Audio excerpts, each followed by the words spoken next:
a lot of the subscribers I have now, or the viewers that I have now, are kind of like expecting Oxford content, and they're like, where they at, sis? I came here for inspiration, education, and it's giving me nothing. Have I been kicked out? Have I left?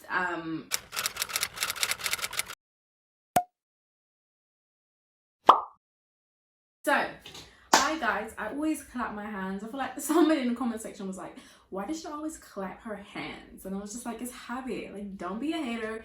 It's not nice. Anyway, let me do that again without the clap, just because it actually gets in the way of the sound, not because the comments are getting to me. Hi guys, welcome back to my channel. It's been a long time since I've done like a sit down kind of video, a chit chat, because I've literally just been vlogging my travel vlogs, what I've been up to, what my day-to-day life is like. So if you're interested in that, you can also go watch my other videos. Besides that, what else do I do? Honestly, I just do anything I want when I feel like it, so I don't even know what to tell you. But a lot of you guys found me from my Oxford video. Like, when I first got into Oxford for my first year, I made a video, I made a video at the end of my first year saying how my first year at Oxford University was. So I feel like a lot of the subscribers I have now, or the viewers that I have now, are kind of like expecting Oxford content, and they're like, where they at, sis? I came here for inspiration, education, and it's giving me nothing. No, but yeah, I've also had some comments. So people like always DM me or comment on my YouTube video about like any advice I have, anything Oxford related, just general questions. Like, obviously you'd be interested, like I'd even be interested to know. But what they don't know is that I'm not actually at Oxford. Yeah, so they're asking me questions and it's like my mind is not in like education mode, so like I take quite a while to respond, but I do respond when I have time. I do. So anyway, I got a few questions and stuff Oxford related, so I thought I'd just make a video like to clear it up. If I'm still in Oxford University, if I'm going back to Oxford University, that will all get answered in this video. Why do I still woe? I feel like woe is like so old now. Nothing goes out of fashion when it's me. I'm so annoying. Let's just get started with this video. Am I currently studying at Oxford University? The answer is no. I am not at Oxford University. If you saw my life update that I did like a few months ago, I kind of explained what was going on, what I was doing, etc., the countries that I'm traveling to. However, have I been kicked out? Have I left? No, I'm coming back just next year. This has been my year of freedom, my year of happiness, my year to just travel. As you know, or you may not know, I study modern languages, so it's a compulsory year abroad. So like, even if I didn't want to, I would have had to. So technically they did force me to leave, but it's because it's part of my course. It's a 4-year course, first year, second year at Oxford, third year abroad. Depending on the languages that you study, I study Spanish and Portuguese, so I have to split it half, Portugal and whatever. Well, it doesn't have to be Portugal, it just has to be Portuguese speaking and Spanish speaking. We'll go into how I decided to split that and if I did in a second. Some people just do Spanish Sol, which obviously is just Spanish on its own. Other people do, I don't know if you could do, I think you can do everything, every language you can do Sol maybe, but I'm not sure. But I do a joint honours, and I know other combinations are Italian and Portuguese. Some people do English literature and Portuguese. Some people do Spanish and Russian.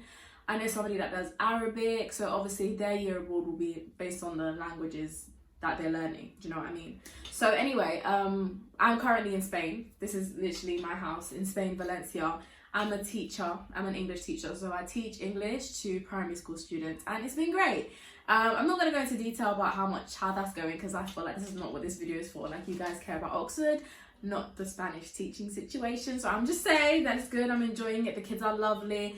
My time here is almost done, so I'll be leaving soon. If you want to know about that, then literally I have vlogs on exactly what I do when I'm teaching, so you can go and watch those. And after I'm done at Spain, I'm going to Mexico. So I told you I was going to talk about the split of my year abroad. I decided to kind of not do a split, just because, if you're aware, I'm a native Portuguese speaker, so it was kind of the thing. I do have room to improve with my language ability, because obviously English is my most like dominant language. I live in the UK. I've had to study in the UK, so I've obviously needed English a lot more than my Portuguese, so it kind of like just meant that my Portuguese was a little bit iffy. And however, I was just like, Corona ruined the plans, as I said before, so it was like, I'm not going to waste my time with Portugal when I really want to go to South America. And I couldn't go to South America when I initially planned to go, which I wanted to go to Chile.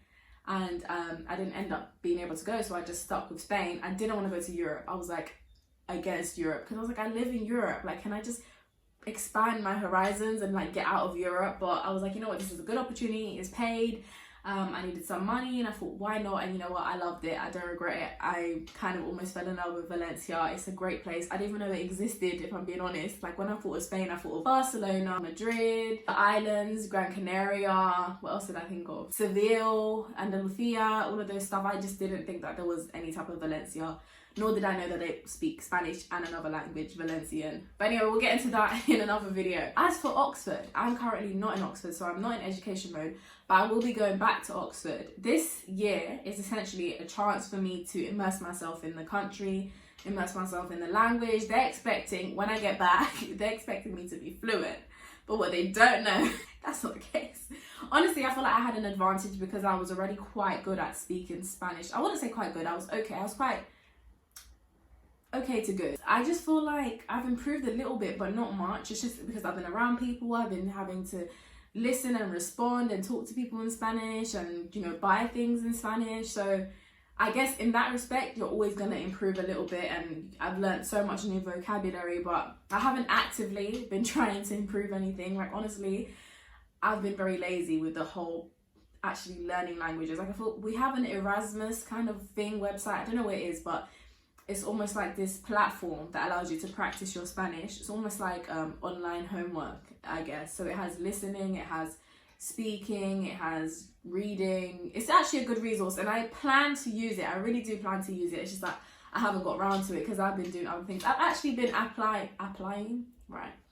I've actually been applying to internships. Like Oxford has a career website where there's internships literally reserved for Oxford students. So I've been applying. I need to use this Oxford thing as much as I can because getting here wasn't easy. So I haven't actually been working as hard as I should be. I've been busy because I actually have a job, and then when I come back, I joined the gym recently. So when I go to work, I go to the gym straight away, and by the time I get home, it's just late.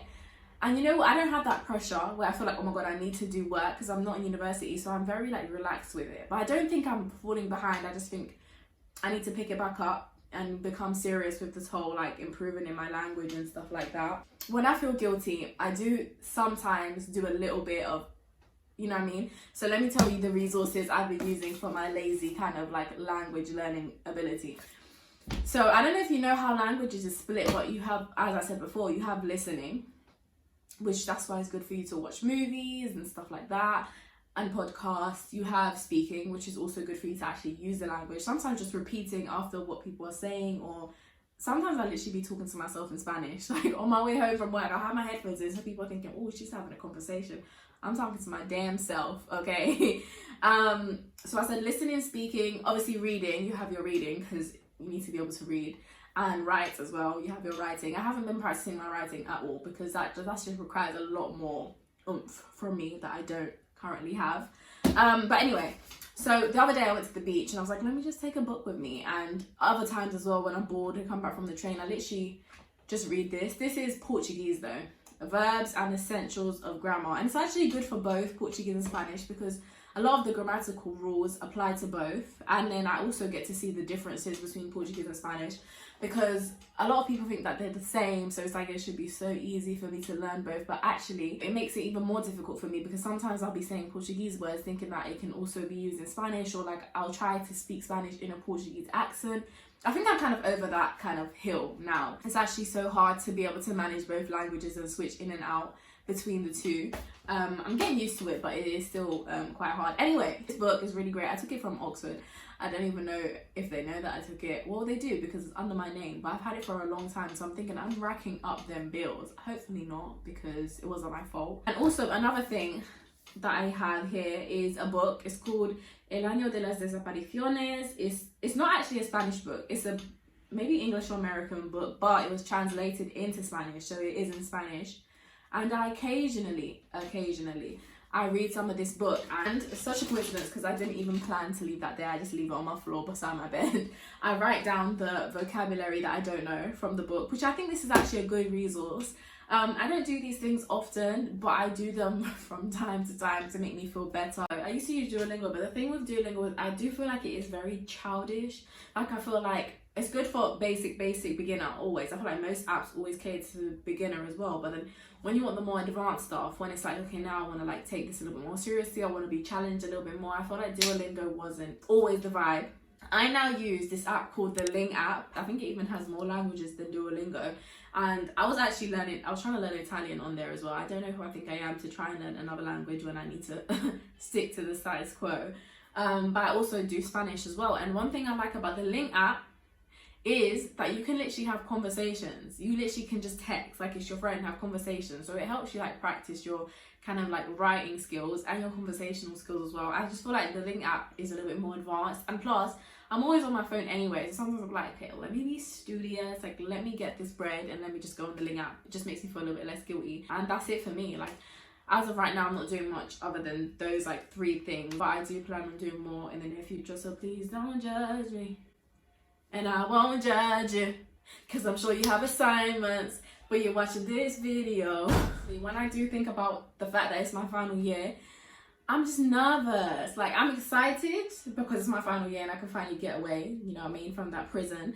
But I'm just, you know what, I've never taken education like too seriously. So it's kind of like, now it's time to step it up. I'm excited because I feel like this is my first ever opportunity to like really push myself more than I ever have and just be a complete nerd and just be all about my work. Like before, I'll have an exam, some people are like, what, are we going to the party? I'm like, party, let's go. I'm there. Oh, what, you want to go to a restaurant? It's like, of course. But now, in my final year, anybody ask me anything, no, I'm busy, I'm doing work, I'm in my final year. Like, I'm going to be a complete nerd. I'm going to take it so seriously. I need to get a first or a 2-1, because you can't go to Oxford and get a third. You know what I mean? Can't do that. And if I do, I'm rusticating, I'm deferring, and I will come back stronger. Anybody who's like missing the Oxford vlogs, there you have it. Final year's coming. My life will literally just be Oxford related. So you'll have all the Oxford videos that you can get, honestly. I'll just record myself doing work. I'll record what I do in a day. I will explain my degree if you want to.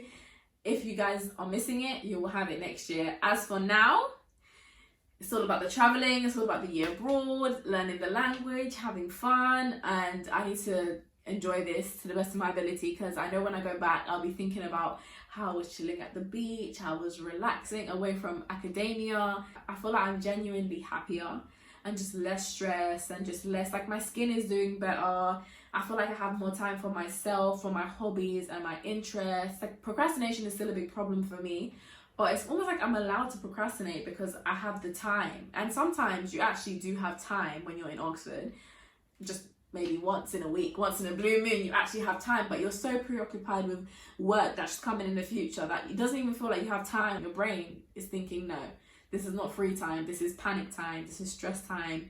So all of that has just been eradicated. I'm very blessed and very grateful actually.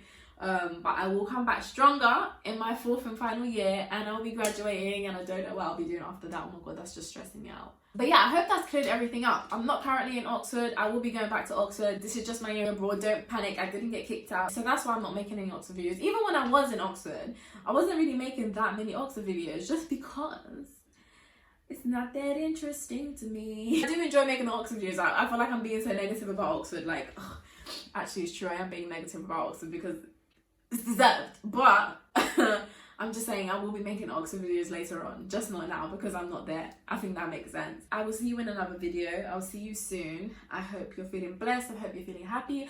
Go and revise for your exams, or don't, because you know you're not going to take your degree with you to heaven. Like, comment, share, subscribe, and see you in the next one. Bye.